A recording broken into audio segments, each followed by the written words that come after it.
Hello everyone and welcome to another video. Today I wanted to take you through a quick video just discussing some Feral Mythic Plus builds that I've been running and the successes of them and stuff and just talk through them.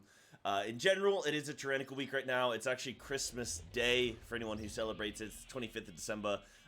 So I'm putting this out here now. You got another couple days of the weekly reset and then we'll be going into Fortified. But I'll kind of get you guys a little bit prepped. I want to show you as well. Look at what my friend got me for Christmas. Look at that. Look at that. That's sick, isn't it? It's a 3D print of a panther, of a feral druid, man. Kind of sick. So yeah, that's cool. But anyway, we can get into the video. Want to show that off. We can get into the video here. So, the build I'm currently getting a lot of success with is this, right? Incarn moving away from Convoke, and then I'm playing double adaptive, or well, adaptive and unbridled, and I'm not actually playing any CI at all. No Carnivorous Instinct, no Feral Frenzy. It is a tyrannical week right now, but this is actually the build I play on Fortified, and I've been having really good success on Fortified and Tyrannical, which is really quite nice with this build. I did say to people, guys, I don't think there's going to be any build that you can just lock in for every week, for every dungeon, and it do well. But I actually think that this is something that you can do well with. Now, we'll caveat this video and say, like, I'm not a theory crafter. I am just a high-ranking feral that plays feral a lot, a ton, does a bunch of Mythic Plus, and, you know, that's where my experiences kind of come from. But I'm not going to sit here and say this is absolutely the best build, because I can't state something like that. But what I can say is this build has been very, very strong for me, and I've had a lot of success with it. I haven't really felt threatened by any other spec, actually, at the moment. And this is still doing, I mean, my IR right now is like 2400. Yeah. So, like, having done all these keys, I still don't feel really threatened by anybody. I'm beating people with 2-set and 4-set on their specs and stuff like that. So, it seems to be doing some good damage. The reason I'm saying these things is because it seems to be doing some good damage. If I was, you know, playing this build and I was bottom DPS and, you know, it was laughable, then okay, maybe this isn't the build. But it seems to be doing really, really well, even if it isn't the best build. Anyway, I'll explain a few of my choices here as to why I'm kind of doing some of this stuff. So, I think top row is pretty self-explanatory. Some people ask me why I don't play Merciless Claws. For me, I would rather have Tireless Energy, particularly on a Tyrannical week, because you can feel the lack of Tireless Energy. You can feel that lack of energy regen. And just having the extra max energy is quite nice. Merciless Claws is, for me, I don't really see a massive value on it, comparably. Now, Tireless Energy, if you have no energy problems in AoE, then yeah, Merciless Claws just gives you a flat 10% damage on your Brutal Slash. That's cool. But I then struggle on the bosses or any low target value mob densities because I don't have Tireless Energy. So for me personally, that's how I like to play it, but you can go Merciless if you want.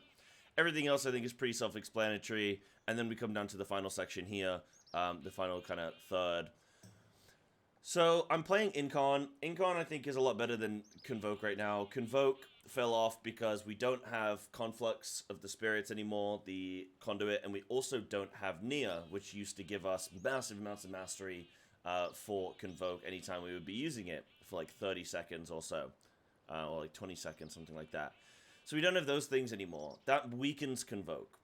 Incarn seems to be performing quite well, especially when you take into account things like Frenzy. You can also sync it up nicely with Feral Frenzy as well. And it works nicely with Incarn. But it just is performing well. It's a low-cost investment, but you get the extra 10 seconds during your Berserk window. You get more overall finishes because each generator is giving you 3 combo points. You're going to get more overall finishes, which is good. Then I don't go Ashbane's Guidance. I think it's quite heavy in investment. Like, I'd have to drop, like, Unbridled or something to do that. You're basically never going to drop Apex or Circle here. You're never going to drop these things here because they're so important. And then you're not going to drop Blood Talons or Lion Strength, whichever one you're planning on playing. So then it's like a case of, alright, well, between CI, Feral Frenzy, Adaptive and Unbridled, and then Convoke or Incarn, like, how am I going to divvy up these last 3 points? And for me, I think this is a really good way of doing it. You can't go Ashmane's Guidance. I don't think the value is there on it. And it's RNG and stuff like that. You might get a proc right at the end of a pull. You might get a proc just at an inconvenient time. So, yeah, I'm not playing that. Feral Frenzy, I think this week, like, there's a lot of people that are either playing, like, something like this, where they're going Adaptive and Feral Frenzy, which is really good on their boss damage, like, very, very good on their boss damage, or you could do something like that, or something like that, where you go CI plus Feral Frenzy, again, just some flat damage, which is nice. You could do those things. I've seen a few people doing some kind of variants of this. I've even seen one guy do that. Double CI. Cool, sure. But I like to do this. The reason being, so Adaptive Swarm on its own, obviously, you know, you need 2 points in Unbridled, right? But Adaptive Swarm and Unbridled here, they will do like 4 to 5% damage in a dungeon anyway. Just flat, the tick damage on Adaptive will do about 5%, which is close to what 1 point in Carnivorous is anyway.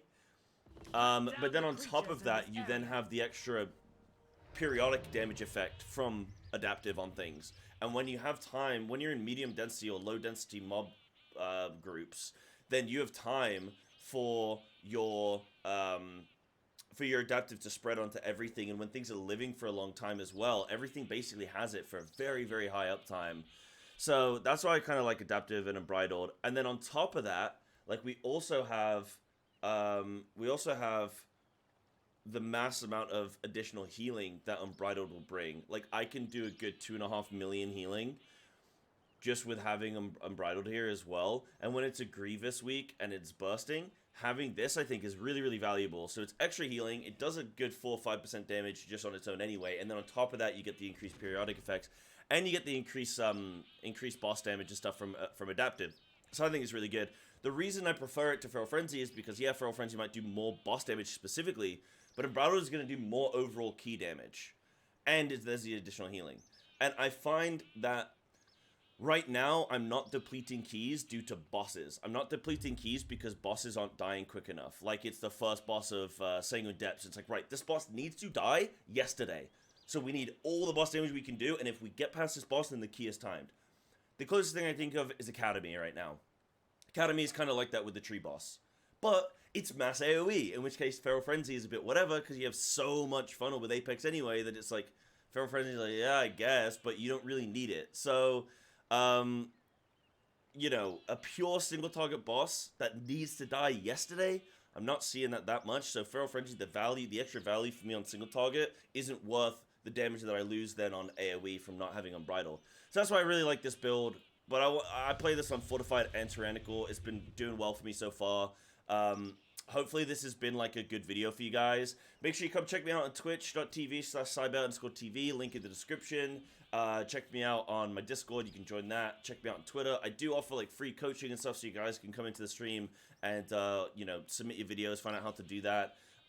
Submit your videos to me and I'll review those on stream, and then I might even make a YouTube video out of it. So yeah. But thank you all so much for watching, and I'll see you in the next one. Take care.